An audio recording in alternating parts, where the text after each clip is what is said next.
Hello, everyone. Welcome to your Wednesday evening news flash. My name is Spencer Wells. Thank you so much for joining us today. We have a great show for you. Here is what is on it. We are starting with more Supreme Court corruption. Cannot seem to get enough of that, as now it is Justice Samuel Alito who is really continuing with what has been a pretty, it appears, long-standing court practice of taking gifts, vacations, and trips, all sorts of fun, lavish perks from billionaires, right-wing billionaires, with ties to the Federal Society, which they also have ties to, that got them on the court. It's just a whole mess, and, this is really starting to be way more widespread than people originally thought, and hopefully gives some of the last kind of idealists out there a bit of a wake-up call, a wake up and smell the roses about the true nature of the Supreme Court and, the just the way things really are. Let's be frank here. Also, the student loan pause is ending. The debt limit deal struck by the White House and congressional Republicans requires the pause on student debt payments will be lifted no later than August 30th. It's going to have massive consequences for the economy. And, of course, just like many, many things in the Biden administration, he could have done it way better. Also, we will end today on a story where both sides could not be more possibly stupid and annoying and wasting your time, because they both have their own heads up their own asses. We'll tell you about it to close out. Yeah, that's going to be a good one. I'll give you a hint as to what that is. That is, if you've been on Twitter at all, any sort of political Twitter at all, which I hope you are for your own sake not, that, it's entertaining if you have nothing to do, like me at the moment. But I'll be honest. But it has been a big debate. Political Twitter has been kind of aroused with this debate, and you got to limit it. Even I, don't really have much of an idea of what's going on, because I am not that, hopeless and have at least some semblance of a life to ignore stuff like this. But we will start at the top with Justice Samuel Alito, the real kind of probably one of the most furthest right members, authentically furthest traditional business conservative right wing of the court, is how I'd kind of characterize Samuel Alito. And everyone was kind of confused late Tuesday, where he took he published a kind of in a favorite forum. This would kind of be the perfect, the Wall Street Journal and the Federal Society are practically, sister organizations. So there was a op-ed published by Samuel Alito in response to a forthcoming ProPublica article, which kind of raised questions about his travel with a billionaire who frequently has cases before the Supreme Court, hours before an article detailing the ties had been published. So it was a luxury fishing trip in 2008 that ProPublica kind of highlighted on, and we can really see that this is very, very similar to what Clarence Thomas was doing with Harlan Crow, accepting all sorts of gifts. Obviously then this case would be right before the court, and he would rule in a perfectly good way, because, there is a certain amount of kind of on its face, kind of an illogical nature to this, because it's like, aren't these guys kind of bred through every single possible conservative legal path, from the time they, I guess, graduate college? They probably went to a kind of conservative college, for example, Amy Coney Barrett going to Notre Dame, you go to, law school, you hang out, every law school has like a Federal Society chapter, you go out there, you kind of talk, you meet people. It's kind of this whole ecosystem. You if you're on the Supreme Court, if you're going through the kind of Federal Society route, it is ensured you would not get to that place if you did not have the quote-unquote right beliefs already. So, why do these guys need to pay them the money, to throw them it's obviously not direct payments of money, but, it essentially is, because you're giving them all these types of gifts, all these types of perks, all these vacations. And it's like, why are they giving this? Is it kind of a thank you? And I think the best theory on this, I'm not, and it's not entirely convincing, but I think it is probably the best explainer, is like, these guys, Thomas, Alito, the works, they could make a lot more money. And they've said this, Thomas especially has said, we can make a lot more money in the private sector as a lobbyist up on K Street, doing whatever, and, really just hang out with these billionaires, not have to disclose anything. My life would be way, way easier. I would have way much more power, and I would not have to really do anything. I kind of worry about being in the spotlight and all this. I could just, retire right away, and wouldn't that be bad for you guys right now, huh? Especially with, Joe Biden as president and a democratically controlled Senate. So, yeah, with that being said, it really is pretty remarkable, just to kind of give a little bit of an intellectual foundation for, why this kind of process goes on. But, it is really remarkable as we find out more and more about this, is really for how long it has gone on. This is going back since 2008. It seems like this has been going on for, decades previous. This is one ProPublica article. And again, there's not like the Supreme Court, you're not allowed to cover the Supreme Court. They don't send, reporters in there. There are reporters. But the problem with the reporters is they go for lunch at, for example, Ruth Bader Ginsburg's house, who's also, was kind of reported on doing some of this stuff, as we've seen, throughout the years. And they have dinner, they chat with them, they're essentially friends at this point. If you're, certain people who have been covering the court for years and years and years, it's not a problem anymore in terms of, the really doing the reporting. That is not your focus. That's not your issue. It's to maintain the relationship and, maintain your security in your job that you could essentially have for as long as you want. Look at any really long-time, prestigious Supreme Court reporter, who always breaks these stories first. There's some at pretty much almost all major mainstream liberal media outlets. And they most likely knew about a lot of this stuff going on for many, many years or at least had some idea about it. And if they didn't, they really shows you how negligent they are, because they, are this close to the situation. And, these guys, these ProPublica guys have been pretty easily able to figure this stuff out. But it really seems like they were kind of caught with their pants down here. But his response really, and this is in the New York Times here, his response comes as justices face mounting scrutiny over their ethical obligations to report gifts and to recuse themselves from cases involving their benefactors. The latest revelations are sure to intensify the court to adopt more stringent ethics rules. And again, it's the court that at the end of the day kind of chooses what rules it adopts.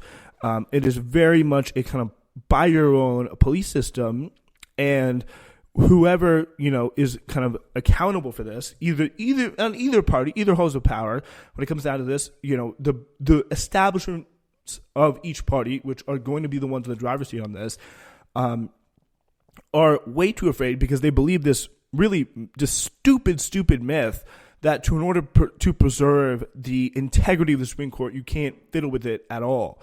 You have to make it appear as openly corrupt as possible, but it could be, blatantly corrupt, even more so than it is now, which seems pretty hard. And they still wouldn't do anything, because to fiddle with it is to admit there's a problem, and that shatters all legitimacy. When really all legitimacy is fallen by the wayside pretty much already. And if you look at the polls, if you look at any sort of statistic, it is abundantly clear how much of this stuff has completely fallen down and fallen out by the wayside. So it is really, it cannot be emphasized enough, in terms of how just really disgusting a lot of stuff is. I think, Dick Durbin, the senator, was like, we got to send them a strongly worded letter to ask them to think about making better rules for themselves. It's like, what? They're never going to do that. They are in that position of power. They signed up for what they signed up for, and they don't want to change it. You are going to have to be the one to, change it, actually use some of your power. But again, for them to use that power, they think, the Supreme Court's going to collapse tomorrow. This is kind of, and I really do believe, so for some of them, obviously it's disingenuous, but I do believe a bunch of people are so entrenched in that Washington bubble that they think, to reform the court at all is to essentially invite its demise, because that would be, admitting a problem, admitting corruption, taking away legitimacy, yada, yada, yada. And, that's it. That is the real death knell for a lot of stuff. So the cases and the justices have taken differing approaches to explaining their actions and attempting to protect their institution. Justice Clarence Thomas has been largely silent in the face of revelations of gifts from Harlan Crow. Chief Justice John Roberts turned down an investigation from Congress to testify about the court's ethic practices and made vague statements about addressing them. And Justice Alito, kind of the much more aggressive response, which probably is in this tracks with basically what we know about Samuel Alito, is probably the stupidest response. Instead of just snidely the prickish John Roberts response to kind of tell Congress thanks but no thanks, give them the double bird, say we'll think about it, if you're lucky we'll start behaving ethically. Thomas, and he knows he'll face no punishment for it. Thomas essentially has not responded at all, has just said, I'll keep going on my vacations from Harlan Crow, thank you very much, and there's nothing you can really do about it. Again, he's right. But then Samuel Alito draws all this fire to himself, probably doing the most damage to this famous institution by just not knowing when to shut up and stick with the perks of the job that he already has. Like, he can take these, no one's going to come after him for this in any real way. He has to know that. And if he doesn't, he's incredibly stupid, He has to know that no one's going to come after him in any severe way. But instead, because, pride, whatever, he feels the need to go into this, really come out against this ProPublica article. So the ProPublica article centered on a trip Justice Alito took to a remote part of Alaska, arriving on the private jet of Paul Singer, an immensely wealthy hedge fund manager and Republican donor. The flight would have cost more than $100,000 one way if the justice had chartered it himself, the outlet estimated, and his annual disclosures make no mention of the trip in what many experts said was a violation of federal law. And years afterward, Singer's business partners were party to a number of Supreme Court cases in which Justice Alito participated. ProPublica had sought to, essentially that's an in-kind gift of, at the very least, $200,000. And who knows what happened once he got there, what else he was given, the paying for the lodgings, and probably a very nice place, all that stuff. He's a billionaire, who really wants his influence. Again, same kind of dynamic of the $250,000 Hillary Clinton Goldman Sachs speeches. Like, they're buying influence for later. That is how this stuff works. ProPublica has sought comment from the justice, who instead turned to the Journal to make 2 points. He was not required to recuse himself from those cases or to disclose the travel. Alito had spoken to Singer on only a handful of times, including 2 occasions when, or at least this is what he said, on 2 occasions when Singer introduced the justice before the speeches. It was and is my judgment that those facts would not cause a reasonable and unbiased person to doubt my ability to decide the matters in question impartially. So, apparently he had spoken to Singer a handful of times on 2 occasions when Singer introduced the justice before speeches. So again, no reference really of this trip, where presumably he spoke to Singer quite a lot. He added that he did not know of Singer's connection to the cases before the court, including one in which the court issued a 7-1 decision in favor of Singer's businesses, with Justice Alito in the majority. But Singer's connection to the case was pretty widely reported, and if he had met with him as early as 2008, there's a good damn chance he would have known that, oh yeah, I'm going on a trip with this guy, Paul Singer. What does he run? NML Capital or whatever NML Capital was the name. And, this case says NML Capital. That sounds like the guy that I met to go on a fishing trip with at the very bare minimum. And, that's not obviously taking into account all the other, conversations that could have happened in the years since then that were, again, because he doesn't feel the need to disclose it. There's only one thing that ProPublica found, again, if there's not more there, I'll eat my hat, essentially. But so Singer's connection to the case, Republic Argentina versus NML Capital, was widely reported. Supreme Court hands billionaire Paul Singer a victory over Argentina, said a Forbes article. An article in the New York Times noted the case included NML Capital, an affiliate of Elliott Management, the hedge fund founded by Paul Singer. So there you go. Justice Alito said that he was not required to disclose the trip on Singer's private jet in a seat that, as far as I'm aware, would have otherwise been vacant. Again, help me explain why that matters. It's like, I was just making the ride more efficient for the private jet. That's all I was doing. Like, it's really, I do not see the logic to that in any way. A federal law requires disclosures of gifts over a certain value, but makes exceptions for personal hospitality of any individual. So you kind of de minimis, it's got to be over a certain value for disclosure, but there are exceptions for personal hospitality of any individual at the personal residence of that individual or his family, or on properties or facilities owned by that individual or his family. Justice Alito wrote that a jet is such a facility, quoting from the dictionary definitions. In March, the Judicial Conference of the United States, the policy-making body for the federal courts, issued new guidelines requiring disclosure of travel by private jets and stays in commercial properties like resorts. So saying this private jet he chartered out was his private jet, he didn't need to disclose that, so it was all good. After ProPublica disclosed that Justice Thomas had taken a series of lavish vacations paid for by Crow, including stays on Crow's yacht, the justice said he would comply with the revised rules. Thomas justified accepting trips because of what he said was his close friendship with Mr. Crow. And I, believe that to a certain extent. He was very close friends with Crow. In his essay, Justice Alito disputed the notion that the fishing trip was particularly fancy, and ProPublica's account of extravagant meals topped with expensive bottles of wine. Again, this is really what it was. I stayed for 3 nights in a modest one-room unit at the King Salmon Lodge, which is a comfortable but rustic facility, he wrote. As I recall, the meals were home-style fare. I cannot recall whether the group at the lodge, about 20 people, was served wine, but if there was wine, it was certainly not wine that cost $1,000. So, yeah, so that's kind of Alito's take on it. And again, it's almost kind of pointless to even read and go through because he should know, he's trying to do this legal takedown of ProPublica, which, I don't think is going to work.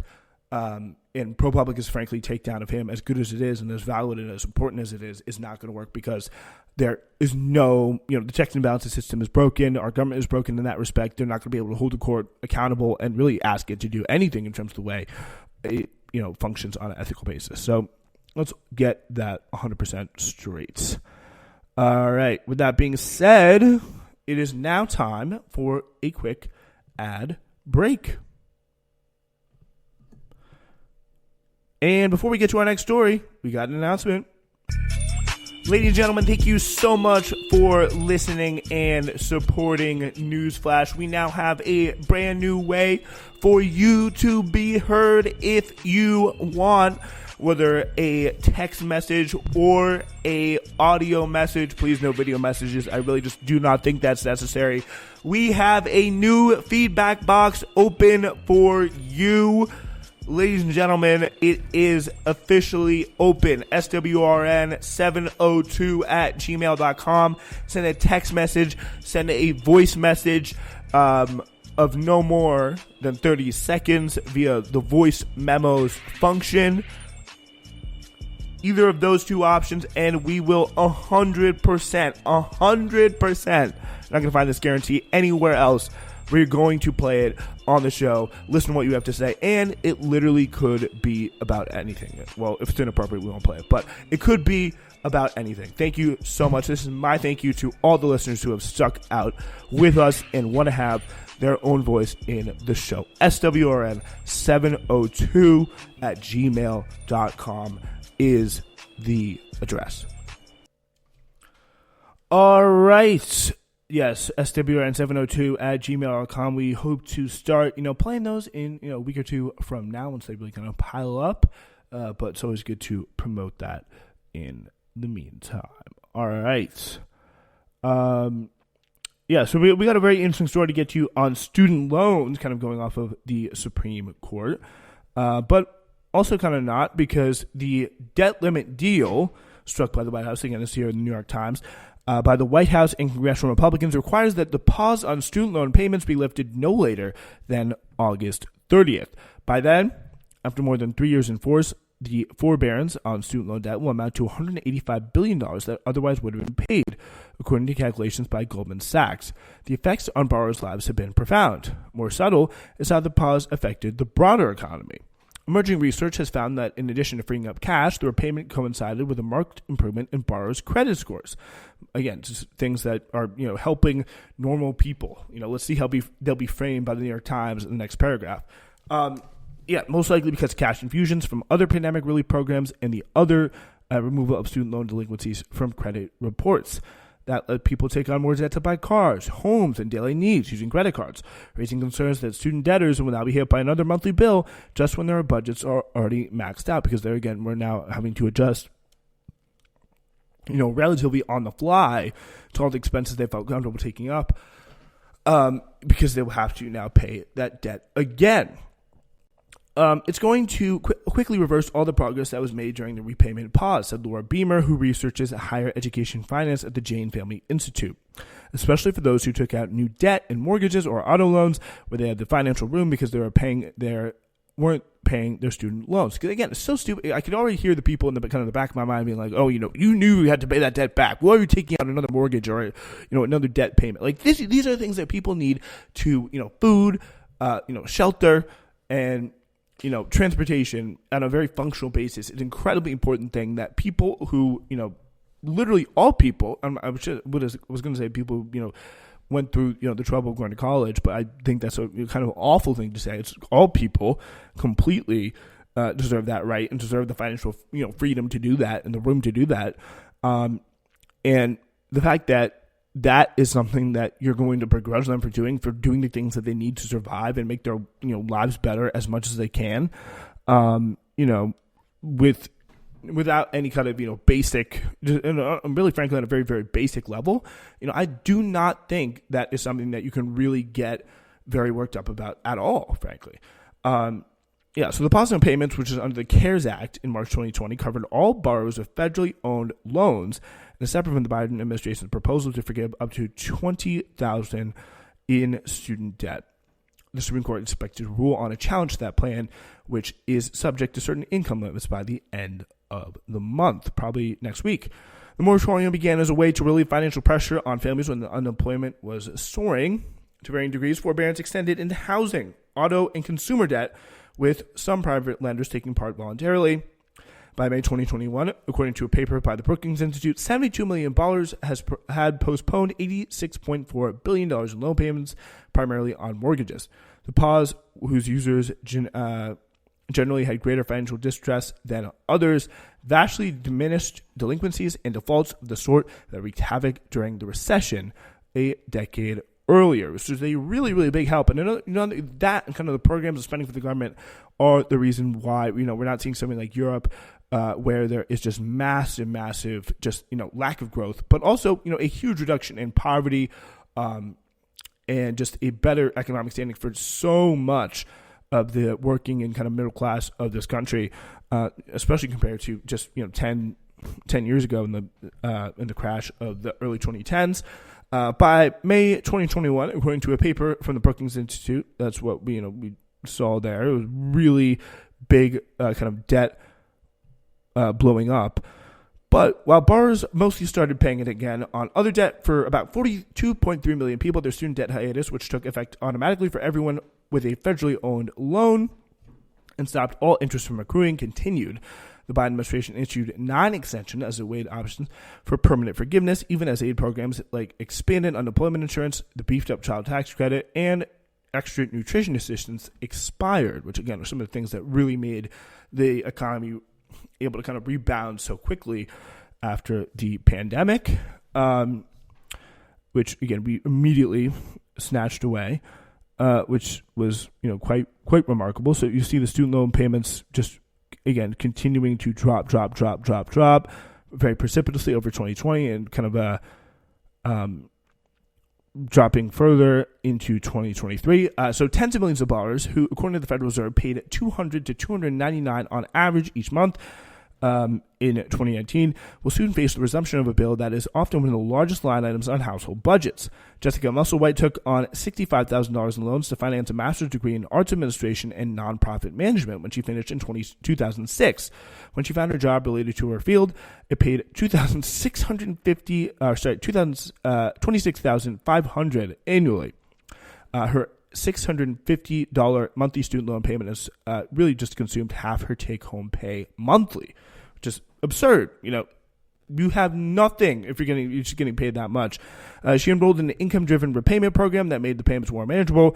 But with interest mounting, she struggled to make the progress on the principal. So, even if you do that income-driven repayment where you have to pay less over time, that interest is going to be essentially all really that you're paying down, and you're just going to be paying forever. By the time the pandemic started, even with a stable job at the University of Chicago, she owned more than she did when she graduated, along with credit card debt that she accumulated by groceries and other basics. Not having those payments allowed a new set of choices and helped Musselwhite and her partner buy a little house on the South Side. They got to work making improvements like better air conditioning, but it led to its own expenses in even more debt. The thing about having a lot of student loans and working in a job that underpays, and then also being a person who's getting older, is that you want to have things that your neighbors and colleagues have.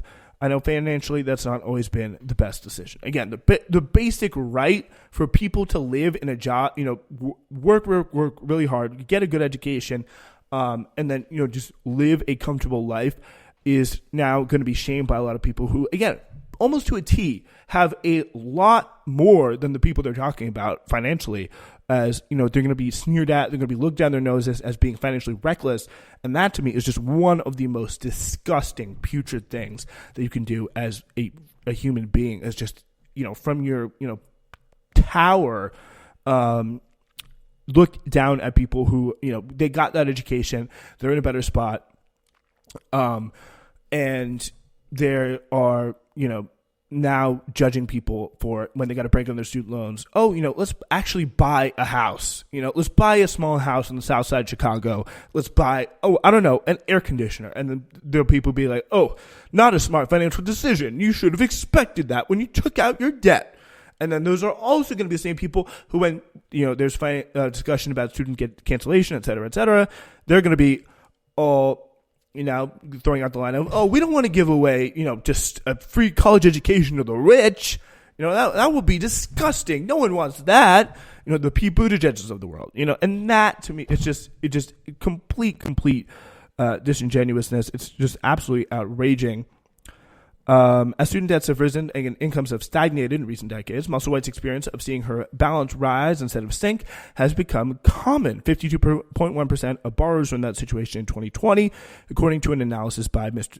Beamer, a higher education researcher and co-authors at the Jane Family Institute, largely because interest has accumulated while debtors can only afford minimum payments or even less. The share of borrowers with balance is larger than what they started, has been steadily growing until the pandemic. It was far higher in census tracts where black people are a plurality. Then it began to shrink as those who continued loan payments were able to make progress while interest rates were still at zero. A few other outcomes of this extended breather have also become clear. It disproportionately helped families with children. According to the Federal Reserve, a greater share of black families with children were eligible than white and Hispanic families through their pre-pandemic monthly payments, although the pre-pandemic monthly payments were smaller, and that reflects, the lower relative incomes of black families, not the loan balances, which actually were higher. 53% of black families were not making payments before the pandemic as well, which is pretty remarkable. So what did the borrowers do with the extra space in their budgets? Economists at the University of Chicago found that rather than paying down other debts, those eligible for the pause increased their leverage by 3% on average, or $1,200 compared with the ineligible borrowers. Extra income can be magnified into greater spending by making minimum payments on the lines of credit, which many found attractive, especially earlier in the pandemic when interest rates were low. Put another way, the Consumer Financial Protection Bureau found that half of all borrowers whose students' loan payments are scheduled to start have other debts worth at least 10% more than they were before the pandemic. The effect may be pretty problematic for most borrowers who are already delinquent on student loans before the pandemic. That population took on 12.3% more credit card debt and 4.6% more auto loan debt than distressed borrowers who are not eligible for the pause, according to a paper by finance professors at Yale and Georgia Tech. Pretty bad situation, and really one that you will see after this quick break that Biden could have handled a hell of a lot better, and perhaps still has the chance to. All right, so with that being said, let's get into this a little bit more. Joe Biden really, this is in the Jackman magazine here, talking, this is Eleni Shermer, and Louise Teamster, who work at Concordia University, Social Justice Center in Montreal. This is where Shermer works, and Louise Teamster is her colleague. There were a recent op-ed in the New York Times, and they really got into a pretty flimsy case. We're talking about now the separate situation with the $20,000 of debt forgiveness in the Supreme Court plan. That's gone to Supreme Court. That's from the Biden plan. It's separate from the coronavirus era pause on payments that we just talked about. All right, so talking here to Luke Savage in the Jacobin magazine. So she really emphasized, Eleni Shermer really emphasizing here that this is a pretty long time coming. Bernie was pushing for canceling all of this in the primary, and Biden, eventually got up to, I think 20,000 was what it was, 10 to 20,000. It could, of course, means tested.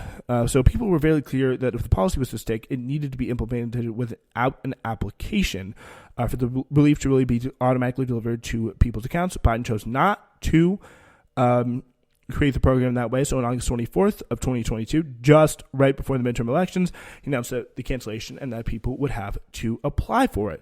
It took 52 days for the application to be available. When it came out, it was basically like a spiffy Google form that asked for people's names, social security numbers, and birthdays. That was basically it. But what was crucial about those 52 days was that half a dozen lawsuits from Republican-controlled states were filed against the Biden administration over the program. So most of those suits were dismissed, but 2 of them stuck. In those 2 suits, we saw Texas and Missouri. We talked about that with the on the last segment we did on this, on the Matt Bruning strategy of modifying the income-based repayment plan to make it way, way easier, and essentially to the point where it's not really a debt that's going to affect you in any major way, no matter who you are. So again, it was in November that Biden himself requested that SCOTUS intervene on the policy, which is interesting because the normal course of action is that when a lower court makes a ruling or something like this, it takes weeks, if not months to years, for the Supreme Court to get involved. But Biden wanted to accelerate the process, probably because the millions of households are waiting for that relief. Because he didn't, I suspect, think the cases would get a fair ruling in the lower courts.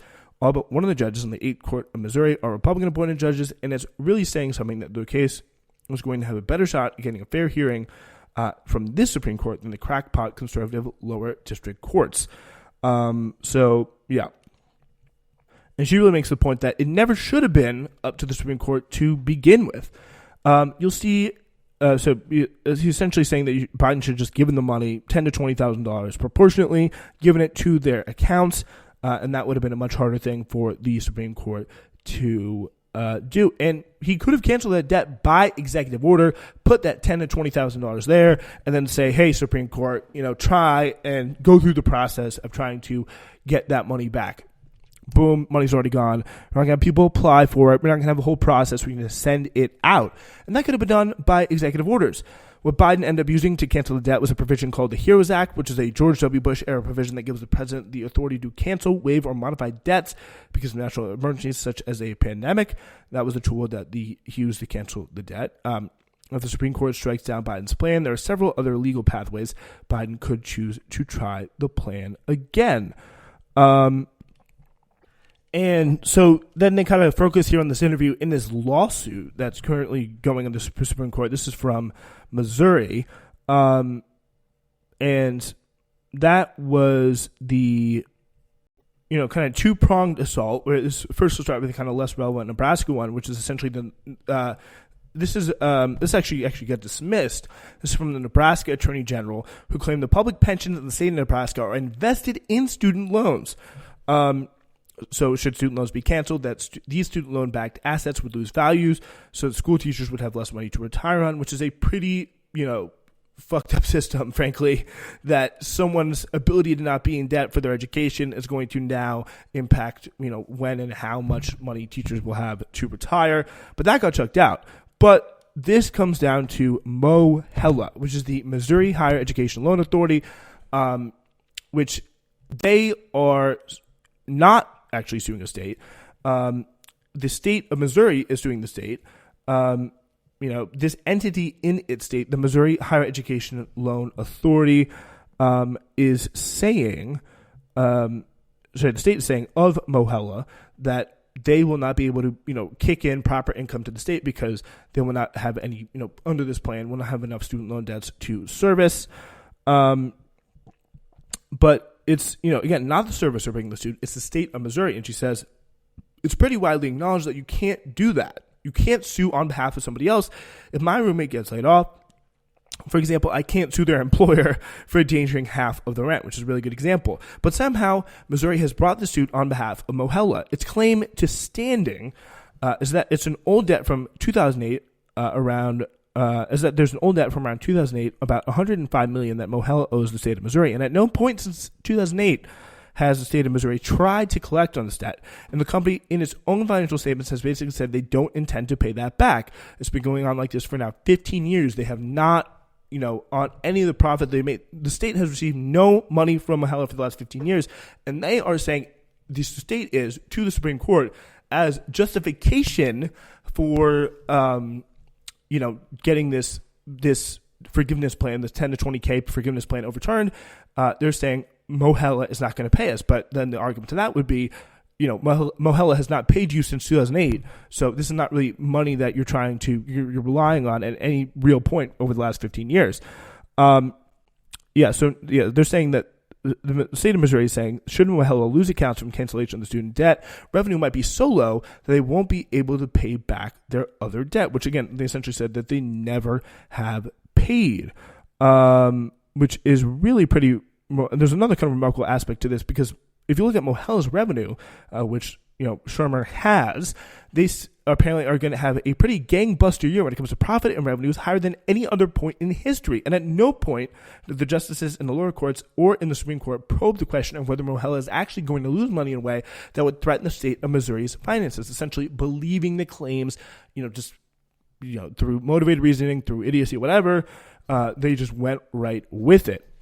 So it is quite interesting how flimsy of the case, we're setting kind of new laws for the Supreme Court, just the fact that they will wave this through most likely next week, just even though there's so many holes in it. But then the question comes, what's next? The public needs to be aware, Shermer says, that part of the reason why debt relief is vulnerable in the first place is because Biden left it wide open. By not automatically canceling the debt, by making people have to apply for debt relief, he rendered it vulnerable. If Biden wants to take a second shot at cancellation, he cannot make the same mistake again. The application process has to be ditched. He has to be ready to automatically discharge debt. Something else to remember is that while he used the heroes provision in the first draft of the policy, there are other provisions available. There's a very plain bread and butter authority called the Higher Education Act, which, again, shout out to Matt Pruning, he talked about that, which gives which we talked about in the last episode, or a few episodes back, which gives the Department of Education the authority to compromise and settle its debts, which it does somewhat regularly. Cancellation of debt for the Department of Education is like a Tuesday. They just do it very frequently. So it's just a question of them being willing to use it and the president being willing to be bold and unwavering in his execution of relief. So he can just essentially direct the Department of Education through the Higher Education Act to say, you now do not have to collect these debts. You can forgive up to 10 to 20,000, means tested, however you wanted to do it. And again, this again, I think is really what it comes down to when when we're looking at and assessing the Joe Biden legacy, through either incompetence. Again, it's always the big question: incompetence or just dishonesty is really what it is. And I honestly do think it's probably a bit of both. Just not really caring, and this kind of very cynical attitude of saying, screw you, we'll just put up this little trick carrot to dangle, support young turnout ahead of the 2022 midterms, which worked fantastically, by the way. And right as soon as we get our majorities, as soon as we get our best result ever for a party in power in the midterms, we will just let it peter out very, very gradually. It won't have any other electoral consequences for us ever again, by the way, which is such a stupid thing to do. Because obviously I'm being sarcastic. It will have electoral consequences, but this is a way they were just like, you know what, let's just do it. We probably could have done this a better way, but it doesn't really matter because fundamentally they do not care. They think debtors are completely disposable, completely not worth really investing a lot of political attention to, and that could be a pretty big problem for them down the road. All right, it's time for the last story, what I kind of promised and teased at the little beginning of the story. This is a story from Ben Burgess, who is a pretty respectable pundit, in my opinion, a left-wing pundit, but it really does seem to be a pretty interesting. This is blowing up on kind of political Twitter, very, very depressing place over the last week. And it's centered around superstar podcaster Joe Rogan has invited vaccine scientist and Daily Beast columnist to come on his podcast and debate presidential candidate and vaccine skeptic Robert F. Kennedy Jr. It all started last Saturday when Hotez took to Twitter to signal boost a Vice post about Kennedy's recent experience on the Joe Rogan appearance on the Joe Rogan Experience.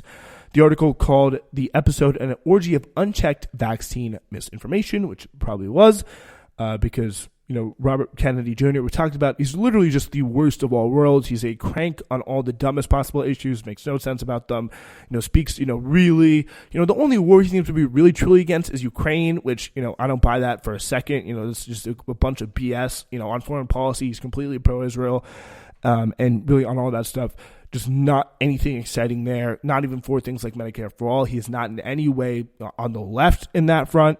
But yeah, again, really just hates vaccines and, causing attention to all the wrong kind of, most annoying skeptics from COVID times, and really, using it to get them really excited is someone who I personally have no respect for at all. And it's just like, at the same time, we have these people who are, just so worked up about it with the ridiculous, freaking language. But anyway, we'll get into that. The other half of the story is Rogan, seeing this, responded by offering Hotez, who had appeared on Joe Rogan's podcast back in April of 2020, $100,000 to the charity of your choice if you agreed to a no time limit debate with RFK Jr. on his podcast. So that's kind of a very interesting proposition. Just on the merits, the principle of should you debate people, who maybe, disagree with you but are a little cranky. I really don't like the kind of normalizing thing. It's just really quite clear, I think, that the two sides on this are very unlikable, because you have one side that's incredibly unlikable because they're just, all they do is whine about vaccines, blah, blah, blah, blah. It's crazy. We need real evidence in this. We need to, do vaccines cause autism? It's like, oh my goodness. Let's just think critically here. People had autism back then. They just could not diagnose it. And maybe there could possibly be a small connection with the vaccine. Who even knows? The point is, there was autism back then. It increased because people were better at diagnosing it.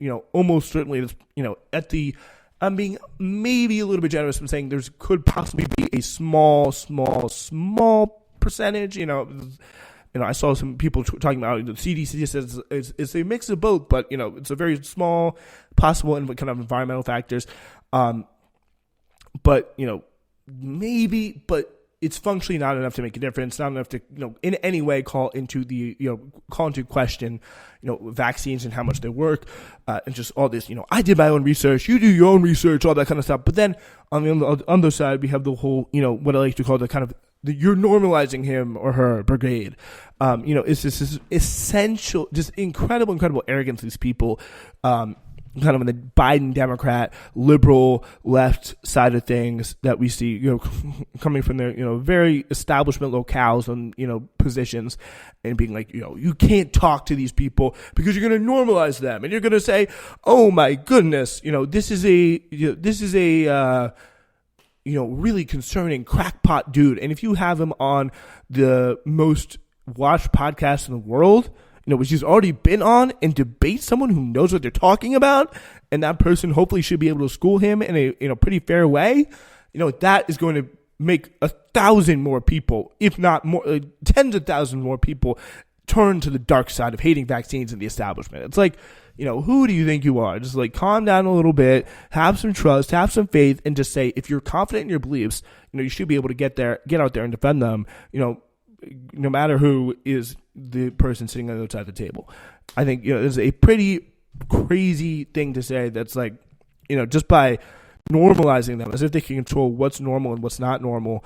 Just because, what appears on the mainstream media is normal and what doesn't is not, I think is really pretty stupid and misguided. Anyway, just ending that on, a story of just two sides who are incredibly annoying, but unfortunately causing a lot of noise that I just had to, quiet down real quick. All right, we'll be back on Friday again with a new episode of Hidden History. We will see you then. It's Newsflash. My name is Spencer Walsh.